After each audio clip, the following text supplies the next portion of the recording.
12 अगस्त 2026 N Chandrashekhar एक मिल लिखते हैं और उस दिन मार्केट से 47,000 करोड़ वाइप आउट हो जाता है। ये वही इंसान है जिसने 9 साल पहले टाटा ग्रुप की वैल्यू 3 टाइम्स कर दिया और प्रॉफिट 5 टाइम्स बढ़ा दिया और एयर इंडिया को वापस टाटा ग्रुप में ले आया। तो फिर ऐसा क्या हुआ कि चंद्रशेखर को रिजाइन देना पड़ा? इसके पीछे टाटा सन्स का एक ऐसा स्ट्रक्चर है जो बार बार यही प्रॉब्लम क्रिएट करता रहेगा। ज्यादातर बड़ा बिजनेस का ओनरशिप सिंपल होता है। रिलायंस अंबानी फैमिली कंट्रोल करता है, अडानी ग्रुप का अडानी फैमिली, लेकिन टाटा ग्रुप का स्ट्रक्चर कंप्लीटली डिफरेंट है। और जब तक तुम ये स्ट्रक्चर नहीं समझोगे तब तक ये इशू समझना डिफिकल्ट है। सबसे ऊपर है टाटा सन्स। टाटा सन्स खुद कोई प्रोडक्ट नहीं बनाता, ये कस्टमर्स को डायरेक्टली कुछ सेल नहीं करता। इसका मेन काम है टाटा ग्रुप का दूसरी कंपनीज की शेयर्स को होल्ड करना, उनसे डिविडेंड लेना और जरूरत के हिसाब से पैसा एक टाटा कंपनी से दूसरी कंपनीज में इन्वेस्ट करना। जैसे टीसीएस से डिविडेंड आया तो टाटा सन्स उस पैसे को एयर इंडिया जैसे दूसरे टाटा बिजनेस में इन्वेस्ट कर सकता है। अब टाटा सन्स का 66% ओनरशिप चैरिटेबल टाटा ट्रस्ट के पास है। सर दोरबजी टाटा के पास 27.9%, सर रतन टाटा के पास 23.6% और बाकी कुछ छोटे ट्रस्ट के पास है। ये ट्रस्ट टाटा सन्स से जो डिविडेंड रिसीव करता है उसका पैसा एजुकेशन, हेल्थ केयर और रिसर्च जैसे कामों में जाता है। आईआईएससी, टीआईएसएस, टाटा मेमोरियल, मतलब टाटा ग्रुप का बिजनेस सिर्फ शेयर होल्डर्स के लिए नहीं, फिलैंथ्रोपी के लिए भी पैसे जनरेट करता है, जो टाटा ट्रस्ट के बाद सबसे बड़ा इंडिविजुअल शेयर होल्डर ग्रुप है। बाकी शेयर्स टाटा ग्रुप के कुछ कंपनीज और बाकी शेयर होल्डर्स के पास है। अब टाटा सन्स के पास लिस्टेड और प्राइवेट दोनों कंपनीज में ओनरशिप है। टीसीएस, टाइटन और टाटा स्टील जैसी कंपनी स्टॉक मार्केट में लिस्टेड है। एयर इंडिया, टाटा इलेक्ट्रॉनिक्स और टाटा डिजिटल जैसे बिजनेस प्राइवेट हैं। अब मान लो टीसीएस टाटा सन्स को डिविडेंड देता है, टाटा सन्स के पास ये पैसा आता है और टाटा सन्स इसी पैसे को किसी और बिजनेस में इन्वेस्ट करता है। फॉर एग्जांपल एयर इंडिया को फ्यूचर में बहुत पैसा चाहिए, टाटा सन्स अपने रिसोर्सेज से उस बिजनेस को सपोर्ट कर सकता है। यही टाटा ग्रुप का इंटरनल मनी सिस्टम है। लेकिन यह सिस्टम तभी स्मूथली चलता है जब जो लोग टाटा सन्स को कंट्रोल करता है उनका चेयरमैन के साथ विजन सेम हो। पहले टाटा सन्स और टाटा ट्रस्ट दोनों तरफ रतन टाटा लीडरशिप पोजीशन में थे,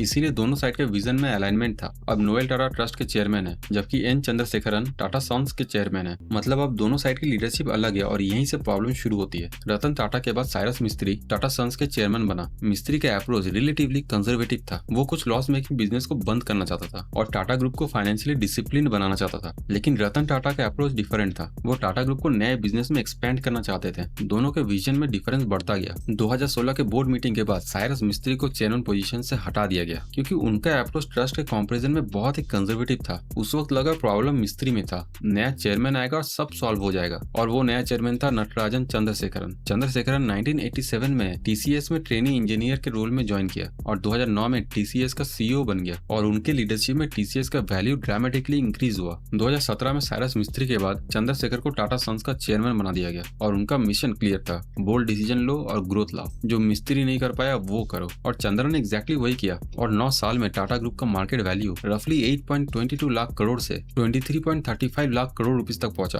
प्रॉफिट भी रफली 34,900 करोड़ से 1.7 लाख करोड़ रुपीस तक बढ़ा। उन्होंने एयर इंडिया को वापस टाटा ग्रुप में लाया, सेमीकंडक्टर में एंट्री की और बैटरी मैन्युफैक्चरिंग जैसे बड़े प्रोजेक्ट्स में इन्वेस्टमेंट किया। मतलब जिस चेयरमैन को लाया गया था ताकि वो ज्यादा बोल्ड हो, वही चेयरमैन 9 साल बाद प्रॉब्लम में आ गया है। लेकिन इस बार रीजन थोड़ा अनएक्सपेक्टेड था। उनके रिस्की बेट सक्सेसफुल हो रहा था और इसी सक्सेस ने टाटा सन्स को एक ऐसा रेगुलेटरी रूल्स के अंदर ला दिया जो पूरा सिचुएशन चेंज कर देता है। एनबीएफसी, इसका मतलब है नॉन बैंकिंग फाइनेंशियल कंपनी। ये एक ऐसी फाइनेंशियल कंपनी होती है जो बैंकिंग जैसी फाइनेंशियल काम करती है, लेकिन इसे तुम एक ट्रेडिशनल बैंक नहीं कह सकते। जैसे एसबीआई, एचडीएफसी और आईसीआईसीआई है। आरबीआई देखता है कौन सी एनबीएफसी इतनी बड़ी हो गई है कि उसकी प्रॉब्लम्स इकोनॉमी को अफेक्ट कर सकती है। ऐसी लार्ज एनबीएफसी को आरबीआई अपर लेयर में रख सकता है। सितंबर 2022 में आरबीआई ने टाटा सन्स को अपर लेयर एनबीएफसी क्लासिफाई किया और वो इसलिए क्योंकि टाटा सन्स का साइज बहुत बड़ा हो चुका था। Air India, Tata electronics, semiconductor plants और दूसरे लार्ज इन्वेस्टमेंट्स, इन सब ने टाटा सन्स के बिजनेस को सिग्निफिकेंटली एक्सपैंड कर दिया है। अब यहाँ सबसे इंटरेस्टिंग पार्ट आता है, जितना चंद्रा रिस्क लेते गया उतना ही टाटा सन्स बड़ा होता गया और जितना टाटा सन्स बड़ा और इंपॉर्टेंट होता गया उतना ही आरबीआई का रेगुलेटरी फोकस बढ़ता गया। और अपर लेयर एनबीएफसी के लिए ये एक इंपॉर्टेंट रिक्वायरमेंट है। लिस्टिंग मतलब कंपनी को स्टॉक मार्केट पर अपना शेयर्स लिस्ट करना पड़ सकता है और यहीं से टाटा सन्स के लिए एक सीरियस प्रॉब्लम क्रिएट हुआ। आज टाटा सन्स प्राइवेट है। सपोज एयर इंडिया को फ्यूचर में 20,000 करोड़ का जरूरत पड़ता है। टाटा सन्स के डिसीजन मेकर ये एक रूम में बैठकर एक दिन में डिसाइड कर सकते हैं कि हम एयर इंडिया में पैसे इन्वेस्ट करेंगे। लेकिन अगर टाटा सन्स स्टॉक मार्केट में लिस्ट हो गया तो सिचुएशन चेंज हो जाएगा। टाटा सन्स के शेयर होल्डर्स में रिटेल इन्वेस्टर, म्यूचुअल फंड और एलआईसी जैसे इन्वेस्टर्स भी आ सकता है और फिर मैनेजमेंट को उन शेयर होल्डर्स का इंटरेस्ट भी कंसीडर करना पड़ेगा। अब इमेजिन करो टीसीएस एक हाईली प्रॉफिटेबल कंपनी है, एयर इंडिया एक लॉन्ग टर्म इन्वेस्टमेंट है और उससे प्रॉफिट बनाने में 5 से 10 साल लगेगा। अगर टाटा सन्स को टीसीएस से मिला पैसा एयर इंडिया में इन्वेस्ट करना है तो माइनॉरिटी शेयर होल्डर्स क्वेश्चन कर सकता है हमारा पैसा लॉस मेकिंग कंपनी में क्यों दिया जा रहा है। और यही टाटा ट्रस्ट के लिए प्रॉब्लम क्रिएट करता है क्योंकि टाटा टाटा ट्रस्ट के पास टाटा सन्स का 66% ओनरशिप है, लेकिन लिस्टिंग के बाद कंपनी को आउटसाइड शेयर होल्डर्स की इंटरेस्ट को भी कंसीडर करना पड़ेगा। मतलब जितना टाटा सन्स बिग और सक्सेसफुल होता जाएगा,